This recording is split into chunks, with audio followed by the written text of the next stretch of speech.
Hi, everyone. Welcome. Thank you so much for joining. We are going to go ahead and get started as folks continue to filter in.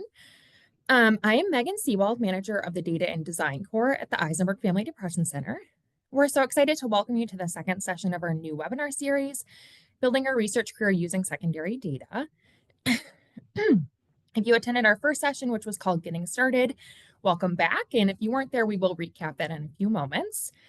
Today's session is called Strategies for Grant Writing, and we're delighted to welcome Dr. Briana Mezuk, Professor of Epidemiology and co-lead of the Data and Design Core at the Depression Center, and Eric Simon, Senior Technical Writer at the Depression Center, who works within the Research Innovation Core.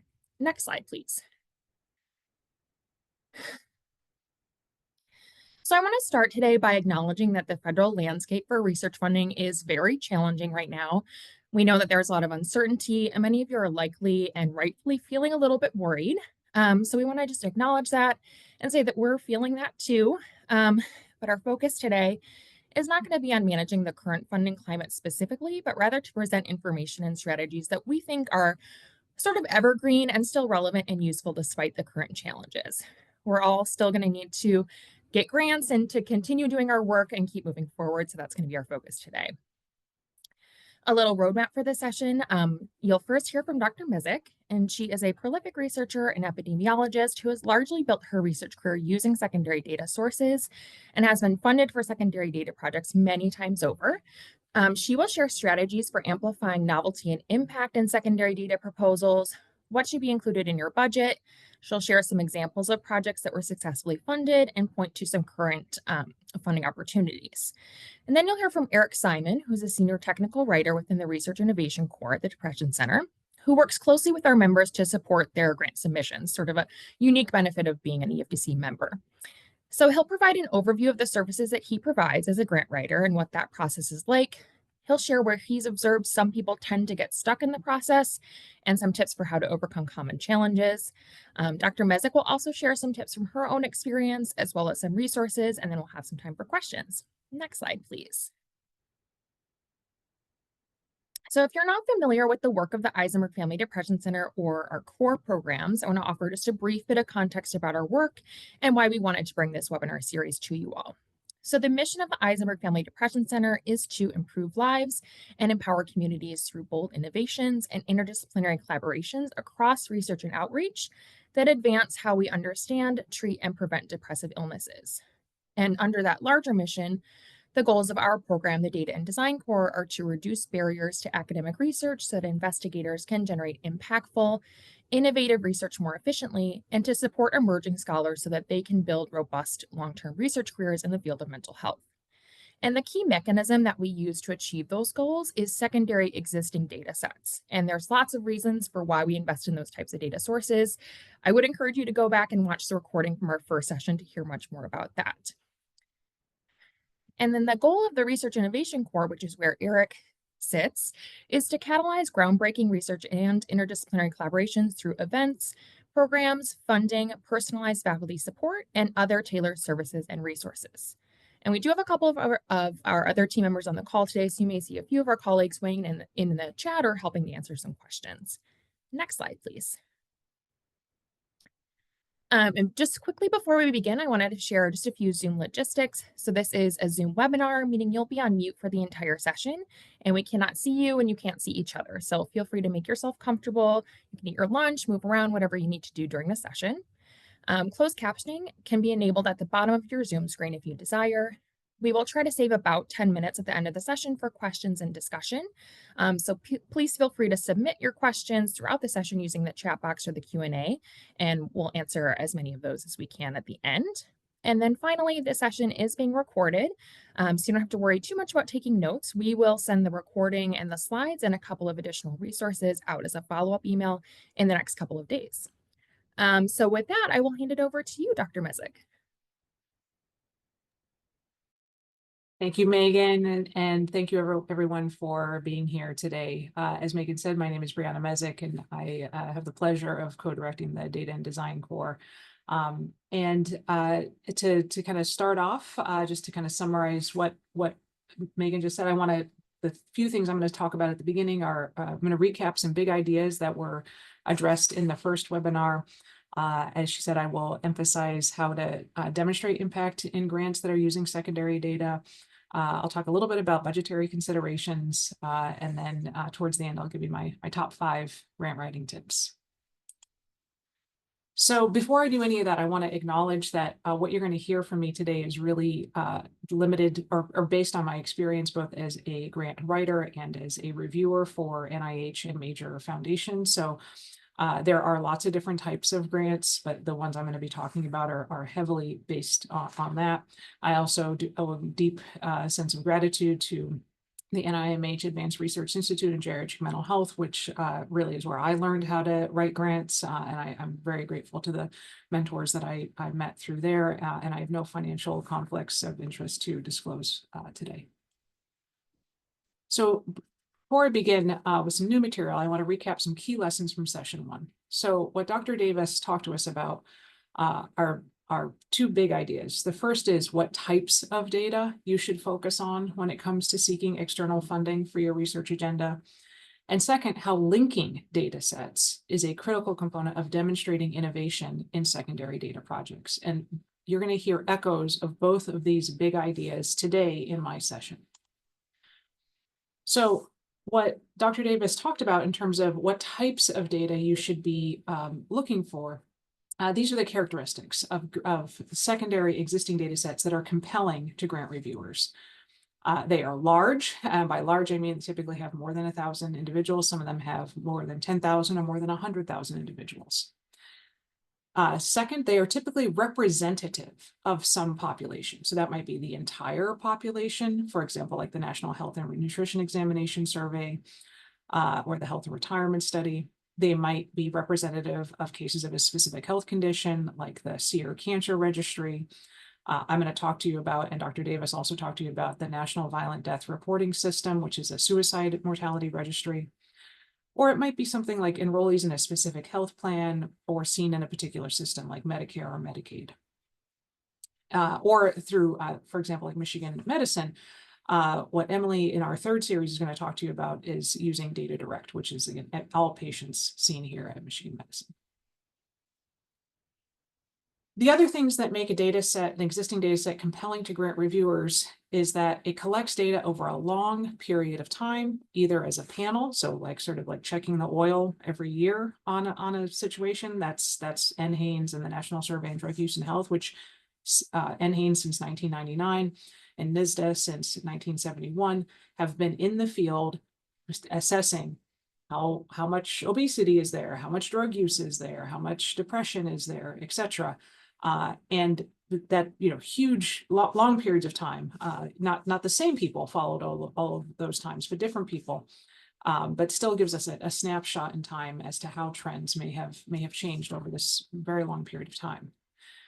There are also cohort studies. So the Health and Retirement Study is a cohort study run here at the University of Michigan that has been in the field continuously every 2 years since 1992. The Jackson Heart Study is a study that's been in the field since 1997, for example. And then there are examples of studies that are both panels and cohorts, like the Medical Expenditures Panel Survey or the Panel Study of Income Dynamics, again, both of which have been in the field for literally decades. And then the final characteristic that makes a data set compelling to grant reviewers is that the data that's in that data set is multimodal. And by that, I mean, it is almost always involves some sort of self-report or survey data. It will also typically involve some sort of genetic or potentially now even epigenetic data. It will likely potentially have some sort of biological markers, whether these are kind of clinical tests like cholesterol, C-reactive protein, or neuroimaging data. And it may also have functional tests like walking speed or grip strength. That is, it has a broad array of measures that can allow investigators to pose new questions to those data that can really leverage different sort of strengths and different strengths, frankly, of different types of data collection modalities. The other big idea that Dr. Davis talked about in terms of what makes a compelling project for grant reviewers is linking external data sets. And I want to sort of emphasize that there are, when I say linking data sets, linking across different data sets, that can happen at different levels of match. So it could be individual people. So there are data sets, for example, the Health and Retirement Study has permission from respondents to link their survey data to Medicare. Okay, so that already exists, but you could also imagine a scenario where you would do that as part of a grant. It could be linked through geography. So that is, if you have a data set that has number of the dialysis centers in a given county, and you have a data set of chronic kidney disease patients, you could link those two. For example, if you knew the county, or maybe something even at a smaller geographic unit like the census tract or FIP scope. So you can match on geography, not on individuals, but on geography. You can also match on time. So I'm going to show you some data showing you where we were looking at suicide rates during the Great Recession, where we matched the date of death as a function of the events in the stock exchange and indicators of economic recession. So we know sort of where in time things happen. So again, you're matching individuals not to other data based on some individual characteristic, but based on a date. And then finally, you can also match on measures. So you can pull different data sets that have a common set of measures. And so this, and each of these hyperlinks, which are going to get these slides out after the talk, links to different examples of these, where, so for example, maybe you have one data set that has a sample of younger people and it has data on smoking. You have another data set on older people, also has data on smoking. You can make those two measures of smoking align and then combine those two data sets and sort of to make a faux, if you will, longitudinal data set. All right. And there are examples of this. So and all of these are elements of ways to really like generate new insights beyond what any one data set could tell you. So that leads me to sort of the big question of today, which is how do we demonstrate impact in a grant that only uses secondary data? So I've been asked this question, or maybe you've asked this question to yourself many, many times, like if the data already exists, why do you need the grant, right? What could I possibly be asking the government for money for? And I want to rephrase that because that's not the right question to be asking. So remember, the purpose of a grant is not to collect data. Rather, the purpose of a grant is to answer a research question that is significant to health in a manner that produces new insights about a problem. That's why you want to write a grant. It's not because you need money for X, Y, or Z to buy a computer or whatever, but rather fundamentally it's about answering a scientific question. And so if the best data for addressing your research question already exists, generally because somebody, usually the National Institute on Health, has already made a substantial investment to collect those data, writing a grant that analyzes them is seen by reviewers and by funders as a cost and time efficient means of answering said research question. So again, so if you have to, given it's not that every data set that exists is sort of worthy of a grant like is innovative, but like given the characteristics of the types of data that are compelling to grant reviewers, this is really seen as a very, again, cost and time efficient means of answering these kind of questions, especially because a substantial investment has already been made to make these data available. The other thing to remember is that what makes secondary data projects impactful is when you are asking them to answer a question that is simply impossible with a 5-year R01. So what are some examples of questions that are impossible to answer with a 5-year R01? If you wanted to ask questions about trends in time in depressive symptoms or depression diagnoses or appropriate management of depression over the past 20 to 30 years, you could not do that with a 5-year R01, but you could do that. That is, you couldn't collect the data to answer that question with a 5-year R01, but you could answer that question using the National Survey on Drug Use and Health with a 5-year project. In fact, you could probably answer that question, maybe in only 6 months with a good analyst, right? So, these long-standing panel studies allow us to examine trends over time, including age, period, and cohort effects. Longitudinal studies that have at least more than 2 data collection points can also estimate trajectories and answer questions about change over time, sensitive periods, and core ideas from like developmental models of disease. So if what you think, for example, is important for the risk of depression is understanding early life experiences in childhood, you either need to age with a cohort, for 25 years, or you need to just find a cohort that started collecting data when people were young, and now those people have already aged forward. And so you can start analyzing those questions and using more advanced statistical models to really ask questions about like trajectories of change or sensitive periods. These types of long studies that have been in the field for a long time also allow us to answer questions about quote unquote natural experiments. And by that, I mean big policy changes, things like or natural disasters.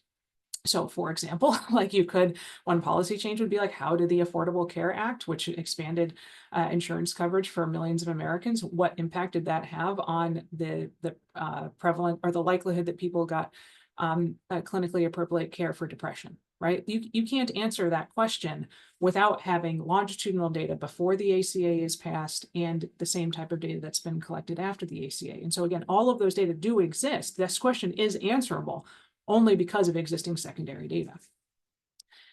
These types of data sets, again, because they should really be representative of a particular population, really can help us understand the burden of health problems, which frankly is key to service planning, priority setting, and resource allocation. And so, as I mentioned, whether this is all cases of cancer from the SEER registry, whether this is all older, a representative sample of all older adults, like the Health and Retirement Study, for example.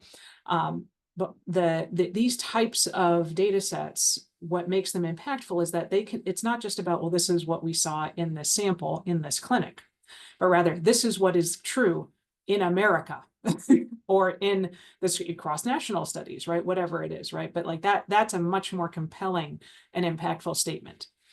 And then again, as I alluded to earlier, because many of these data sets have multimodal data, that is, they might have survey data that's linked to genetic data, that's linked to other biological data, that might be also linked to environmental data, they can help us answer questions that are derived from a biopsychosocial model of health rather than just a cross-sectional, self-report measure of exposure and self-report measure of outcome, rather. But we can really sort of say, well, how does depression relate to changes in inflammation over time? That is a question that is answerable within the Health and Retirement Study right now, right? You could download the data to do that right now. And that's and so to be able to match your research question to the data, I think is the other sort of thing that's really important to help think about, like, what does it mean for something to be in fact impactful when the impact is not coming from collecting the data, but rather it's coming from using the data in a way that is impactful to answer novel research questions. So speaking of innovation, what makes secondary data projects innovative is that these data are complex. And by that, I mean, they are usually people nested within geographic units. They may, for a longitudinal study, it may have observations nested within people over time. As we were just speaking about, because these multimodal variables or multimodal measures have unique sources of measurement error that need to be considered, right? And so they're complex. That means they can answer different kind of novel and important types of questions. So this means that they are excellent settings for using advanced analytic approaches like latent variable modeling or longitudinal modeling. They're also typically, you can use causal types models like marginal structural models and propensity score models. And because they are also typically very large, in fact, some data sets, again, have over 100,000 observations, they're completely appropriate for data science approaches like classification and regression trees, sequence analysis, and other types of big data, quote unquote, analytic approaches. And again, as Dr. Davis mentioned, you can then also link to these data sets, which already are complex, to other external data sets to make them even more complex. And as I mentioned, these can be linked on geography, on time, or on personal identifiers. And I'm going to show you some examples of linking on geography and linking on date and time in my own work in a minute. So let me give you a thought experiment. So what if I told you that you could download, you could download a data set that has collected data on thousands of people that over a 30-year period of time, that has information on genetics, social factors, environmental factors, biological measures, that has these deep clinical phenotyping of cardiovascular disease, that has deep clinical phenotyping of psychosocial predictors. What if I told you you could just have all that for free? Well, the answer is you can. You could, for example, all of that data is available in the multi-ethnic study of atherosclerosis, which is a large racially diverse sample of adults that's been in the field since 2000, and it completed its 7th wave of follow-up in 2004. And so if you're interested in epigenetics, or you're interested in stress reactivity, or you're interested in trajectories of psychosocial factors over time, this is a 1/4 century of data that is available to you through a simple data request. And so that is an incredibly, that now where those data came from was through an investment from NIH. All right. And so the fact that they've already made this investment, and now they have, you could write a grant to now be able to answer some very interesting questions using these data set that simply weren't available when that weren't answerable, excuse me, when the first wave of MESA went into the field, because then it was just a cross-sectional study. But now that we have this incredibly rich longitudinal study with over a 1/4 century of data on people, now you can answer some really interesting questions. So let me just give you some specifics as to how I've myself have been able to write grants using secondary data or existing data sets. So I'm going to tell you a story of 3 series of grants. So the first grant that I ever wrote to that's not true. One of the first grants that I ever wrote to use secondary data was to NIMH. It was an R21 mechanism, and the title of this grant, and you'll get these slides afterwards. Each of these hyperlinks out to the summary of the actual grant from the funder, was called A Public Health Approach to Understanding Suicide and Long-Term Care. And so this was a project that used restricted access data from the National Violent Death Reporting System, which is, again, a large suicide registry that is collected by the Centers for Disease Control and Prevention. It has been in the field since 2003 and continues to collect data today. And this was a project that was inspired by a conversation that I had with some people at the Virginia Department of Social Services. At the time, I was at Virginia Commonwealth University in Richmond, Virginia. So I was sort of having conversations with practitioners in the field, and then we sort of started talking about suicide prevention among older adults in long-term care settings, and really sort of became clear that there really wasn't a good understanding of the prevalence of suicide risk in these sort of settings. And I was like, well, I think I'm an epidemiologist. I think I can answer that kind of question, right? So this began, my work with the National Violent Death Reporting System began with this R21. The next grant that I wrote that was inspired by this R21 was a Distinguished Investigator Award that went to the American Foundation for Suicide Prevention. The title of this project was Suicide Risk During Employment and Housing Transitions in Mid and Late Life. So what we have been looking at in the R21 was how suicide risk relates to people either living in or anticipating moving into a nursing home or assisted living facility. What we did in the new, the American Foundation for Suicide Prevention grant was expand on this to now look at housing and employment transitions much more broadly among middle-aged and older adults. This grant also looked at used the NVDRS data, but it was expanded to include a second existing data set, and that is the health and retirement study. And I chose the health and retirement study and the NVDRS because they have complementary strengths, which I'll talk to you about a little bit more in a minute. And then out of this project, out of the Distinguished Investigator Award, is where I started thinking about the project that funds my current R01, which is called the Aging, Transitions Over the Lifespan, and Suicide Project, where now I'm looking at even more types of domains, transitions in work, in school, in relationships, and in health across the lifespan. So now not just focused on middle-aged and older adults, but looking from adolescence all the way to later life. And this project includes 3 different data sets that we're analyzing as part of it: the health and retirement study, the National Violent Death Reporting System, and then the Americans Changing Lives. So I wanted to show you, this is literally the specific aims of my current R01, and I wanted to show them to you to illustrate that the aims that you write for a grant that's using existing data don't look different than the aims that you would write for a project that was going to collect data. You are still focused on asking specific questions, right? And so, but of course, they're going to be so I want to just sort of say, like, it's not, you don't somehow write the aims differently. If I had to collect these data, obviously I couldn't necessarily talk about major life transitions. I'd have to maybe focus on one specific transition, because I wouldn't be able to do this over a 5-year period, versus like what I can now look at is literally an entire lifespan, because these data already exist. So I just wanted to share that the writing of the grants, or the writing of the aims is not different for a grant that uses existing data versus one that would collect primary data. The other thing I wanted to emphasize is that you should also have a conceptual model. So just because you're using existing data doesn't mean that you don't have a conceptual model as to how your research question, that frames how your research questions are addressed.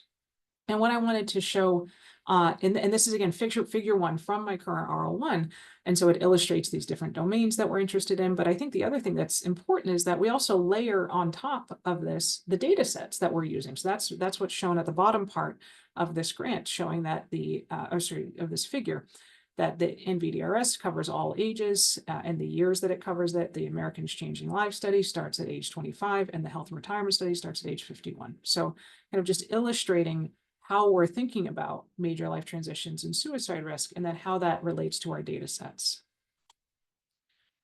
So as I mentioned, I chose these data sets because they have different strengths and limitations. So the American Changing Lives study is a cohort study that recruited people beginning at age 25, that has had 5 data collection points beginning in 1986, and it's got great data on depression, stress, and early adulthood life events.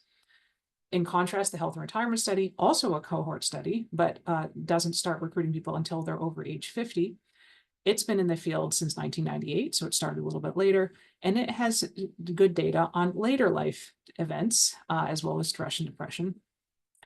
And then the National Violent Death Reporting System is a nationwide mortality registry. This, again, these are only suicide cases, so there are not people who are at risk of suicide represented in this registry. It's only been in the field since 2003. But it has these important kind of qualitative text narratives that I'm going to show you about in a minute. And so what you kind of see here, and this is what this type of information went into the grant, where we explained, well, what do we think are good questions for this data set? How does that complement the types of questions we can ask in this data set, et cetera? Because our whole goal is to understand how major life transitions relate to suicide risk. But that's going to break down into multiple different questions or multiple different hypotheses that we're going to explore. So I wanted to share a few of the papers that have come out of this grant. So this was a paper that was led by my colleague, Kara Zivin, who's in the Department of Psychiatry here and is an MPI of the Atlas study. So this was a mixed methods analysis of the quantitative, and I mentioned these text qualitative data in the National Violent Death Reporting System. This came out in the fall, where we were able to try to understand what are the factors that are represented in that seem to contribute to the suicide deaths of people who are pregnant or recently pregnant at the time of their death, again, over a very large period of time from 2003 to 2021. This is a study that's in preprint that is, again, using the National Violent Death Reporting System that was now linked to external data. This was using the American Community Survey, using county level identifiers. And here we were asking questions as to how does area level income inequality relate to disparities in suicide mortality. Again, here we had over 100,000 suicide deaths are represented in these data, and we were able, again, to look over a large period of time, in this case 2015 to 2019, to examine these questions.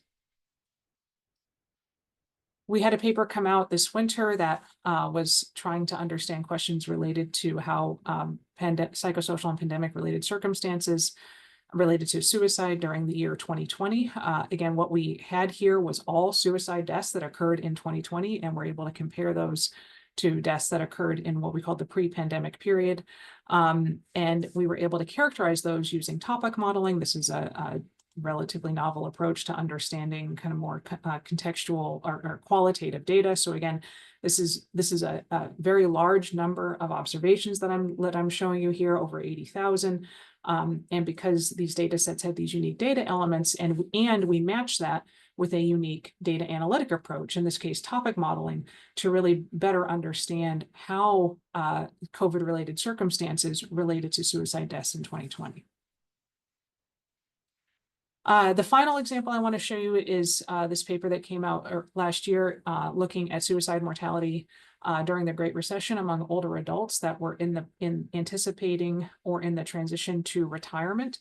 So what we did here is we linked the National Violent Death Reporting System to economic indicators using date of death to be able to look at how suicide risk varied before, during, and after the Great Recession. So again, this is just an example of figure here, but again, we're taking two different data sets, the National Violent Death Reporting System and indicators of the economic recession, and being able to pair those together to be able to estimate what is the rate of suicide over this period of time. So before I turn it over to Eric, I want to change gears a little bit and just sort of talk about what goes in the budget of a project that only uses existing data. So what are you even asking the government for money for, right? So first of all, of course, you need your time and effort and the effort of your co-investigators. You may need to purchase data access. So while all the data I showed you today are freely available, that's not true of all data. As you've probably picked up, a lot of these analyses are complex, the data are complex, and so you need a data manager. And by that I mean somebody who has a lot of experience understanding how to work with large data sets. Some of these data sets are so large you can't even open them on your laptop. You're going to have to, the data is going to have to be, you can't even see all the observations, or especially something like epigenetic or genetic data. You need someone who has the expertise in order to manipulate and analyze these data. You may also need publication costs. Again, because the data are so large, you may need server access. So for example, we use servers for some of our analyses. Some of these analyses require more advanced software that you might need to purchase license for. And then finally, you might want translational support. And by that, I mean, you might want consultants in the communities that you want to your research findings to reach. And so I mentioned when I started my example that this project looking at suicide in long-term care settings really began through conversations I was having with people in my local community that worked for the Department of Social Services. And so you can ask for, even if you don't need money for collecting data, you can still ask for money or budget for money for having a translational support group or maybe a community advisory board or something like this that's going to really help you translate your findings into the communities that you want to reach. And while the world is what it is right now, at least as far as a few days ago, if you went to the NIH grants website and typed in the word secondary, you would see a whole lot of different grant opportunities that are currently available that specifically call for using existing data. That is what they are asking for. And so I want to encourage you to like the government, again, recognizes using these data sets as a wise use of money, a wise use of time. But then even if there isn't an existing call for using existing data, that doesn't mean you can't submit to the parent R01. And in fact, the Atlas project that I told you about was funded through the parent R01 mechanism. That is their standing PAR. It was not funded through a special notice or a special RFA. It was just the regular R01 mechanism that you would use for any other grant. So now I'm going to turn it over to Eric. Thank you. You guys can't hear me, right? Yes, we can hear you. Oh, okay. So I'm Eric Simon. I'm the Senior Technical Writer in the Research Innovation Core at the Depression Center. The Research Innovation Core was established about 3 years ago to develop programs, services, and resources, including funding opportunities that help members tap into these so that they can catalyze their own innovative ideas, hopefully to translation. The core is in great hands with Ethan Cross, who's our faculty lead, and Karen Dugas, who is the core manager. One of the services that we provide is science or technical writing, and that's where I come into the picture. I do support journal manuscripts. I'll mention that, but today I'm going to talk about how I can support you in grant proposals. Excuse my cough here. So the main service that I provide to most members is copy editing. So I can review your grant materials and review and edit if appropriate for improving clarity, flow, syntax. I also check to see how well the proposal aligns to the missions and the objectives of the sponsor, and whether or not it adheres within the scope of research or the focus area that's outlined in the funding opportunity announcement. I can help you with writing. Generally, I can't really help you write your first draft, but I have worked with many investigators interactively through Google Docs to hash out that, that first draft. And then, of course, if you write the first draft, then I'd be happy to provide feedback on that. I also help out with what we call pre-submission proposal management, where if you need help collecting support letters from collaborators, or if you need help collecting bio sketches, oftentimes, we can come up with a schedule on when things are due.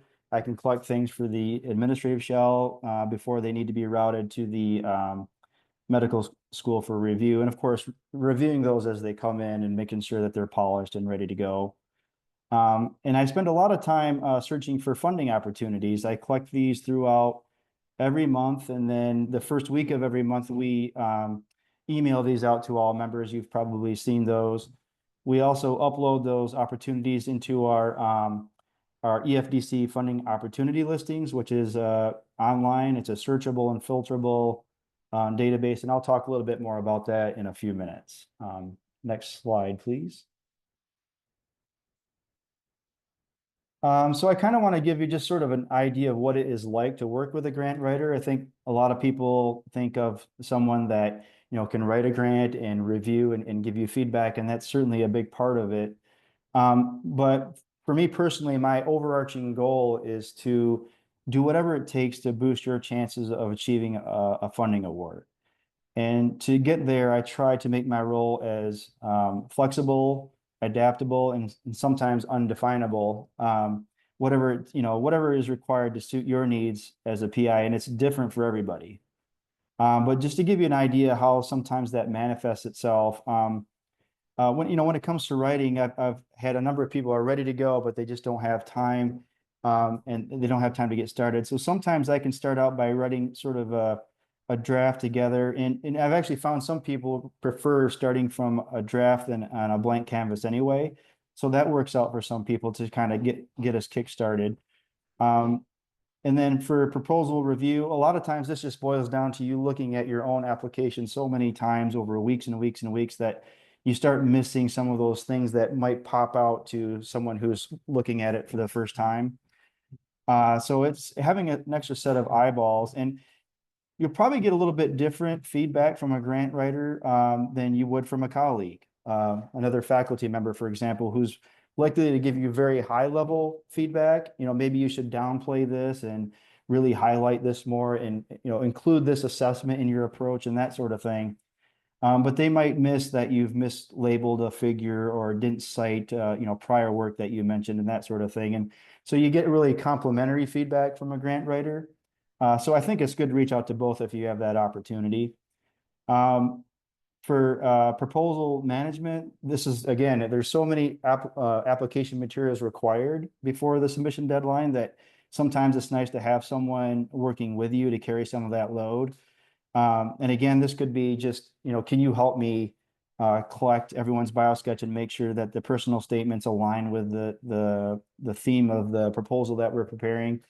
Again, we can put a schedule together for that, or whatever your needs are. That can take the load off for a lot of people.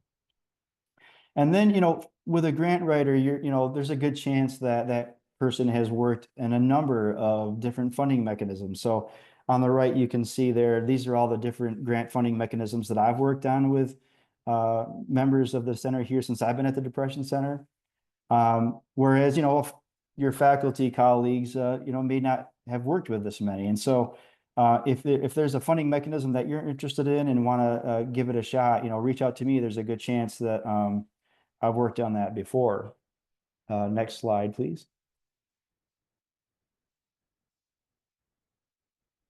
Okay. So, along the way in the years that I've been here, I've confronted, along with the people I'm working with, a number of things that sort of stall a grant project before it ever achieves submission. In fact, about a third of the projects that I support tend to phase out before, or fizzle out before we can get to that submission point. And a lot of these boil down to what I call the hesitation roadblock. There's a few factors that contribute to that. And probably the main one is just having a lack of time. And I'm sure you can all relate to this, whether you're teaching, have clinical or patient work, other administrative responsibilities, or maybe all of those. It can be really difficult to put a really well-constructed and competitive grant proposal together. And so sometimes it's just sort of shelved and maybe we'll try next time. Some have a really good idea for a grant, but having difficulty just finding the right opportunity. And that's something I can help you with. Whether we meet on a one-to-one basis, you tell me what your needs are, and then I can search myself and see if I can find something that fits that bill. Or again, you can look in our online funding or filterable and searchable database, which I've got a screenshot on the right there. All the opportunities that are in that database have been vetted by myself, so I know they're relevant to the research that's conducted at the Depression Center. So there's a good chance you'll find something that fits your needs there. I often hear from a lot of the early career investigators that I work with, many of whom work with a mentorship committee. They sometimes get mixed messages or conflicting opinions about how to frame the grant, what to highlight or what to downplay, and that can often leave them, frustrated, unclear with really how to proceed, and a lot of times that ultimately results in the effort sort of dying out before we can ever get it submitted. Also, if you're an early career investigator, you can, it often comes across as being, just too competitive. The funding rates are so low, and with everything else going on, it's really hard to justify spending time on something that may not be successful. And, the number of materials required to go into a grant application can be daunting for someone who's doing it, for the first time. Next slide, please. So along the way, I've sort of come up with, recommendations and suggestions that, you can use to try to overcome some of these barriers. And, before I get into it, I'll just say you can really summarize it in that you don't have to wait for approval or a consensus or even the right opportunity to come along before getting started on your grant application.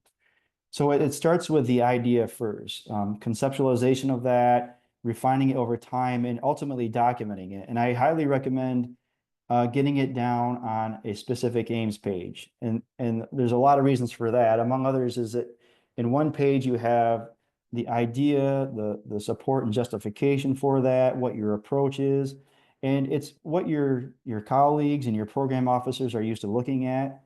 They'll prefer seeing a specific aims page to give you feedback, and you have to prepare one anyway. So it's never too early to start.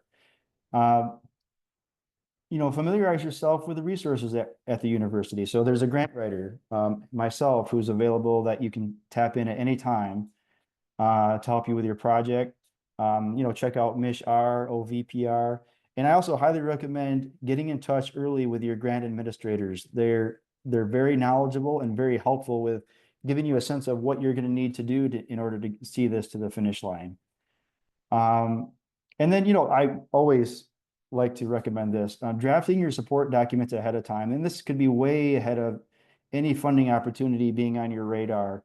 So your bio sketch, your facilities and resources, equipment document, just to list a few examples, are things that you can draft now. And then when you are ready to start your application, you can just pull those up.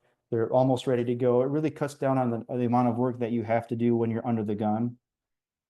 But the most important thing, I think, is despite all the concerns and issues you might come across, it's really important to really get it in, especially if it's your first one. Rejection is normal, even for people that are, have been very successful in securing funding. They'll tell you they had to fail a few times. It's about a 20% success rate, depending on the mechanism you're applying to at the NIH. But what you're going to get back is invaluable as far as the feedback from the review committee. And even if that doesn't inform a successful resubmission, you're going to get a strong sense of what the reviewers like and what they don't like. And you're going to find you get that first success, and then your success rate will go up from there. So if you have any questions on anything I've talked about today, please reach out anytime. I'm here to help. And with that, I'll turn it back to Dr. Mezuk. Thank you, Eric. So I just want to echo everything that Eric just said and leave you with a few of my own tips that about grant writing. Again, whether this is using primary or secondary data. So my first tip is to remember that grants are a functional document and that you should write them accordingly.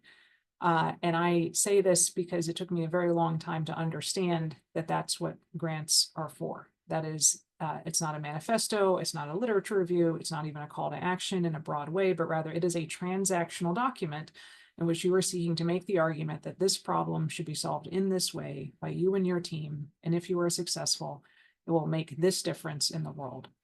And what that means in terms of your writing is that everything that you write needs to serve that function. And if it's not there, you need to cut it. And I think working with a grant writer would be an excellent way to really help you get clarity on really just putting everything in that needs to be there and cutting the stuff that should not be there. The second piece of advice I have for you is to talk to your program officers early and often. You can talk to them about specific program announcements or RFAs. You could attend an NIH webinar. You could, again, share your aims page. As Eric just said, it's critically important to have this one-page description of a summary of the problem, and then really, what are you hoping to do about it? It gives them something to respond to. This is what they are there for. They want to get to know you and know your science, and they know how hard it is to do what you're trying to do. They have been through all different parts of the process, and so they really are a wealth of information. My third piece of advice is that your aims page really is the most important text of the grant period. As Eric said, you need to start it early. You need to iterate. You should use it as a prospectus for talking to everyone. It needs to be simple. It needs to be clear. There's nothing that a grant reader is going to see on page 12 of your grant that makes them increase your score if what was confusing on page 1. If you wait until page 12 to clarify it for them, it's too late. So it has to be very clear from page 1. And in fact, your page 1 needs to answer all of the questions that the grant is going to answer. What is the problem? How do you want to solve it? Who are you and why are you appropriate to solve it? And then if you are successful, what kind of difference will it make in the world? That's all of that information in brief needs to be on the first page. My fourth tip is to reconceptualize the preliminary data that you include in a grant as work to date. The reason I think this is a helpful reframing is that the purpose of preliminary data is to really demonstrate proof of concept or feasibility. Maybe you have access to a particular population. Here's a potential effect size, so you can base your power on it, or your team's experience. But what preliminary data is not is just a mini version of your grant, right? It's not just like we did it in 10 people and now I want to do it in 100. That's not the purpose of it. So if you reconceptualize it as work to date, I think that kind of helps you understand the purpose of it. So do you or your team have prior publications on the topic, even if it's in different data or a different population? That's preliminary data. Do you have experience collecting data using some specific method, even if not in the specific setting? That's preliminary data. Or maybe you don't have any data, right? Or maybe you don't need any data, right? You could be using ICPSR, which is, again, another very important data archive here at the University of Michigan to generate preliminary findings, generate proof of concept, and it's especially good for estimating effect sizes. And my fifth tip before I close is to really just acknowledge that grant writing is an emotional roller coaster, but I promise it will get easier. Grants require a major investment of time and energy, nights and weekends. You have to tell everyone in your family, like when I'm writing a grant, I tell my partner, I tell my family, I'm like, I'm writing a grant for June. That means sometimes they need to be out of the house on the weekends. Sometimes I need to be in the office on the weekends, whatever it is, right? You've got to talk to your team about it. I plan for at least 6 to 9 months of writing, including getting meetings with people that I trust to talk to about my ideas. The last grant I wrote took me about 2 years to write, and that included conversations with the co-I team, making connections with senior people, talking to the PO, getting the preliminary data, working on budgeting, and then just 6 months of actual writing the grant. I want to emphasize, as Eric said, even if your grant is not discussed, even if it's not funded, even if it's not discussed, you will get incredibly important feedback from the reviewer comments, and you should talk to your program officer again when those come in, because they can help you translate those comments into tangible revisions or into a brand new submission if you decide you're not going to go back in. Now, I share this as somebody who needs to see this type of figure. That is, when I tell a story, there's a lot of twists and turns in it. But if you sort of ask yourself, well, which of these stories do you think is easier for someone who doesn't know the topic, who has limited time and who's not being compensated much, to understand, appreciate, and explain to another person, that's what a grant reviewer is being asked to do. Understand what this group wants to do, and then explain it to the other reviewers who are sitting in the study section, why this should be something that's valuable. You need to write a grant in a way that is very cogent and direct, and frankly, far more simplified than how you understand the world to be, or how, especially if you think this problem is very complex. So you must be the line when it comes to writing a grant. And then I'm going to turn it over so thank you for your time, and I'm going to turn it over to Megan to see us out before we take questions. Thank you so much. Thank you so much, Dr. Mezuk and Eric. That was fantastic. So much helpful information. Really great to hear from you both. I'm going to go through these next slides pretty quickly, but we will send the slides out as a follow-up email. There are many resources to help you through this process. Resources that are available to our U of M community. These are outside of the Depression Center, but available for anyone to access. ICPSR, global leaders in archiving data. So if you are looking for data, they are one of the best places to look, and they're right in our own backyard. So we're very lucky to have them. They also offer many trainings and resources, especially associated with their Summer Institute in Quantitative Methods. So highly recommend checking them out, as well as CSCAR, which offers free individualized consultation on data analysis and data management. So those are very important resources. Next slide, please. As far as support from our own team, we do offer several webinars and speaker sessions on various topics related to secondary data, as Dr. Mezuk and I both mentioned. The first session that was a part of this series happened last month, featuring Dr. Matthew Davis, Associate Professor of Nursing, and that was really sort of providing a lay of the land of mental health secondary data, and a case example of how to build a project using a secondary data set. So we will send that recording out. It was a really great session.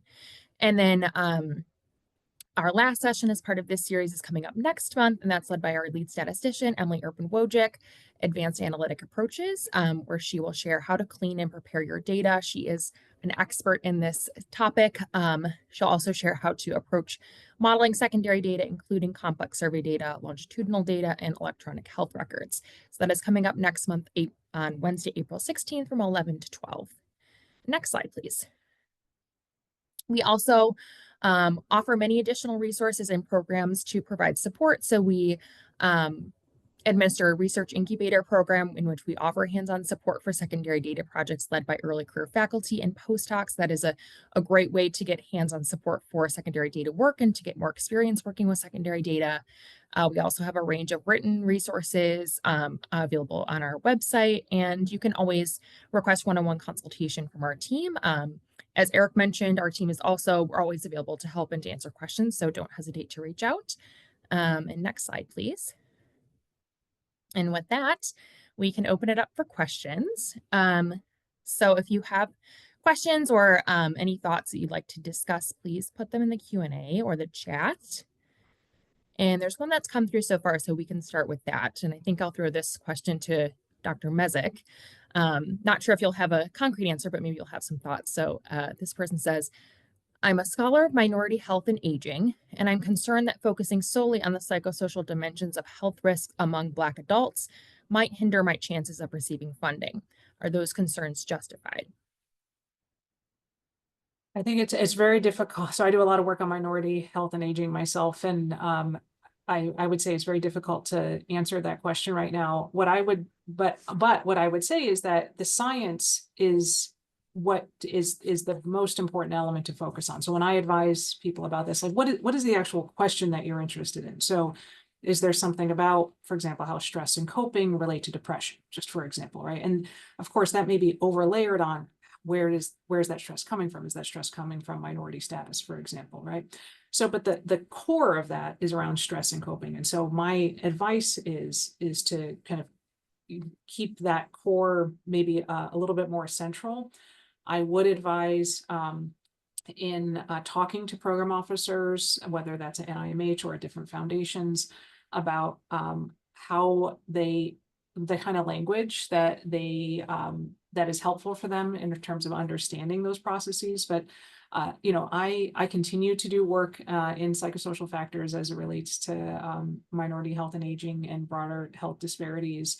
And this is work that I don't think you can really study stress, for example, without incorporating those other elements of context and status, et cetera. And I think it's about making that case really clear, because that work is essential and really needs to be done. So I'm happy to have a separate one-on-one. You can reach out to me. I don't think there's other Mezuks at U of M, so it should be pretty easy to find. But please don't stop what you're doing, because it's really important. Great, thank you so much. Let's see. Okay, questions are coming in.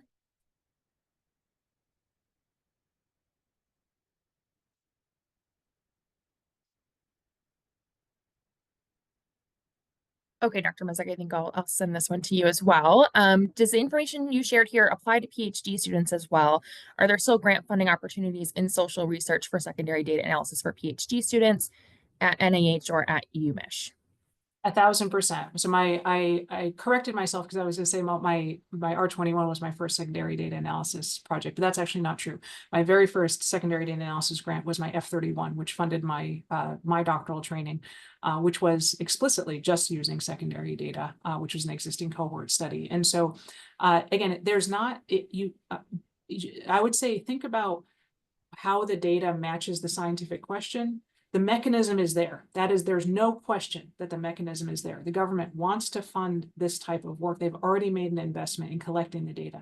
And they know that the money to collect the data, there's a little bit of money to analyze, but mostly it's just to collect it, right? So now they know they have to make investments on analyzing the data. So absolutely, again, just to think about the alignment of your research question with the data set, the mechanism is there. And Dr. Simon, Eric can talk to you about like what are some ways to position that. And frankly, as a grant reviewer, I would be very anxious about a doctoral student collecting their own data. I would be much more supportive if I was reading the grant of somebody who was going to be analyzing data, because things always take longer and they go wrong and it's never on time, et cetera. Whereas secondary data, I know you have the data, so I don't have to worry about if things are going to work out.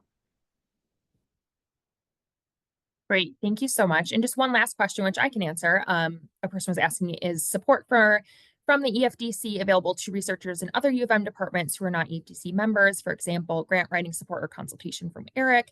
And it depends on what level of support you're looking for example, to participate in our research incubator program or to get consultation from Eric. You do need to be a member, but to attend webinars and things like this, you don't necessarily have to, though we would recommend it. And becoming a member really just means signing up for our email list. So there's no cost and it's not a burdensome process. So would recommend signing up for membership too, so you can stay aware of different opportunities.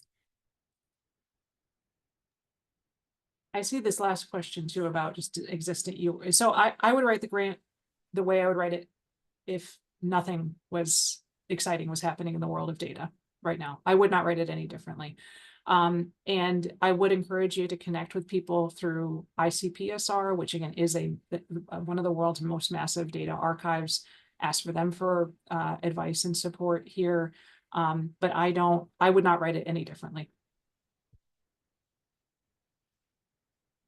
Great. And we have just 1 minute left. I am wondering if we can squeeze in this one last question. Abby is asking, I'm a little newer to U of M. What are your suggestions for finding analysts here and understanding who has expertise in different types of analyses? So I would start with CSCAR.